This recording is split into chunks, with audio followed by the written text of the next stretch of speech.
Assalamu alaykum. Uyghur televiziyasining aziz ko'ruvchilar.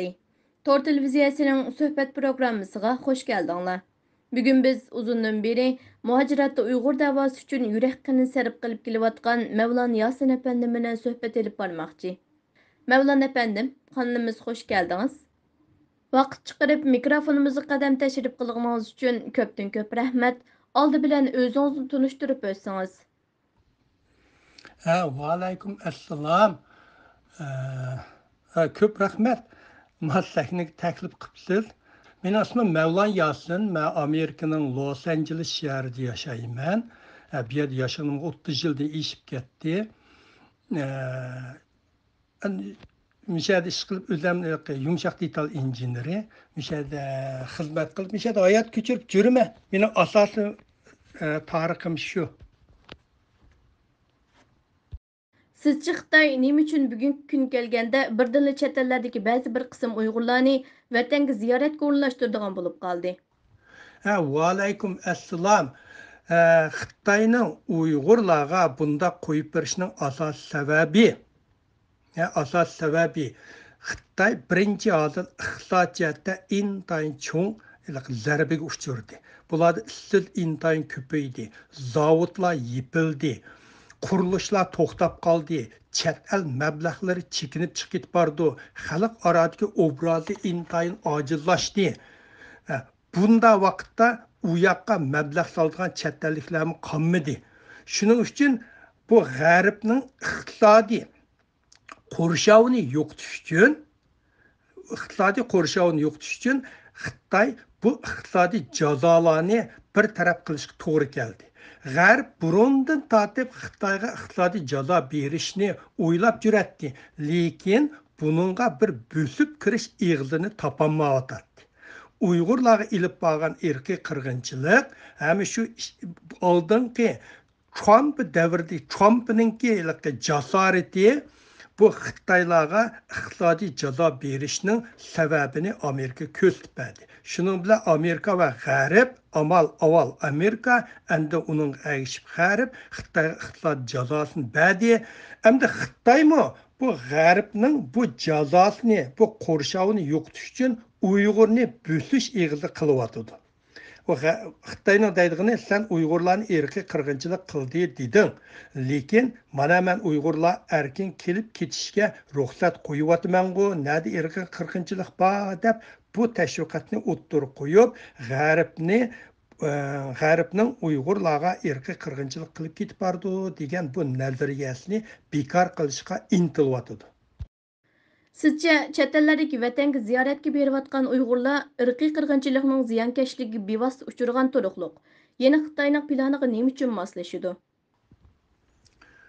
Bu bir masala bor bu yerda-chi, G'arb Amerikaning yetakchiligida G'arb Uyg'urlarga irqiy qirg'inchilik qildi deb qaror chiqargan bilan G'arbda yashayotgan zo'r miqdordagi Uyg'urlar irqiy qirg'inchilik bo'lyotdi degan buni Uyg'urlar o'zi qabul qilmadi. Bu Uyg'urlarning ittifoqini parçalash va ideyasiga qalaymqon keltirishda rol o'ynaydi. Xitoymi buningdan foydalanyapti.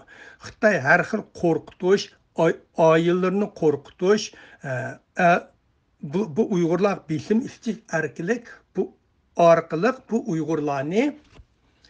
Uyg'urlarni Xitoyning irqiy qirg'inchilik qilib ketib borganiga qabul qilmaslikka sabab qilyapti. Bu Uyg'urlar nur maslan mishalar nurg'un yerda Uyg'urlar o'ttirsak bu irqiy qirg'inchilik to'g'riliq hech qanday parang bo'lmaydi. Bu parangmi bo'lmaydi? Hozir Uyg'urlar nurg'un yerlarda o'ttirash qilishmi hatto voy bo'ldi bu siyosatni so'zlashmayli deydi. Siyosat so'zlashsak bekor birlik kelmaydi deyamiz deydi. Bu zo'r miqdordagi Uyg'urlarning o'zi irqiy qirg'inchilikni qabul qilmasligi bu hozir Uyg'urlardagi yomon cho'ng bir masala. Buning orqali chet eldagi Uyg'urlarning ichida vatanga qaytish harakatini Xitoy qo'zg'alaydi. Bir yil emas, bir yil bir necha qaytdi, to'g'rimi? Kelajillari buningdimi Uyg'ur qaytdi. Bargan siri bu qaytadigan Uyg'urlarning soni yildan yilga ko'paydi. Albatta hammamizning qaytqisi bor, meningmi qaytqim bor. Lekin biz Xitoyning bu suiqasdiga tushib ketmayli deb biz u yoqqa qaytmaymiz. Lekin ko'p sondagi Uyg'urlar buning bilan kori yo'q. Ular qaytish fursat bo'lsa, hammasi qaytadi. Bundaq vaziyatda biz qandaq qilishimiz kerak? So'zlab bergan bo'lsangiz. Bu bir məsələ. Mən yaxında bizning Los Angeles özüdüla 10 dək ata-analar ballarını köygünü kəpdi.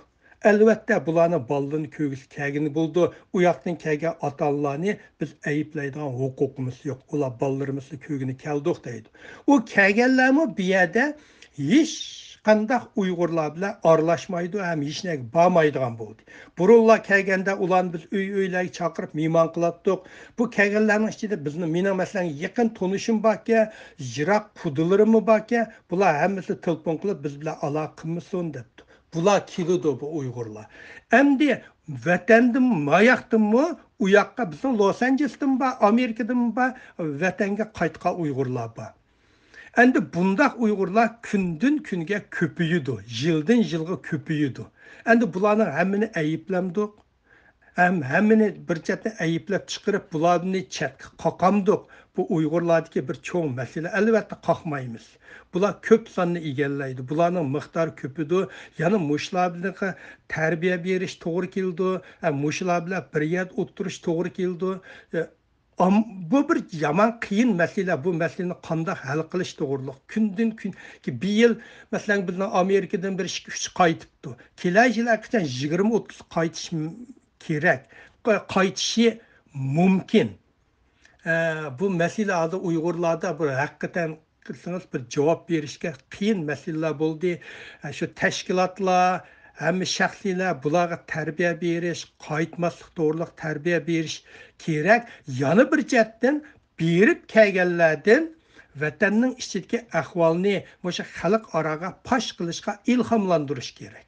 Agar ular chiqib, 10 odam chiqib borgan bo'lsa, ashlarning birisi vatan masalan Amerika qaytib kelgan bo'lsa, ashadagi ahvolni xalq oraga tunishtirgan bo'lsa, shu yerga erkin qirg'inchilikning uningmi tarbiyasi cho'ng bo'ladi, lekin bu ishlar bulamdi, bo'lmamdi, bu har bir tashkilotlarningki tashviqot kuchiga, tarbiya kuchiga tayinliq.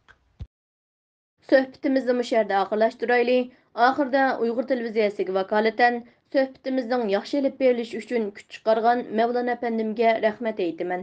Ko'rinmanlarga sog' salomatlik tilayman. Keyingi sonda ko'rishguncha omon bo'linglar.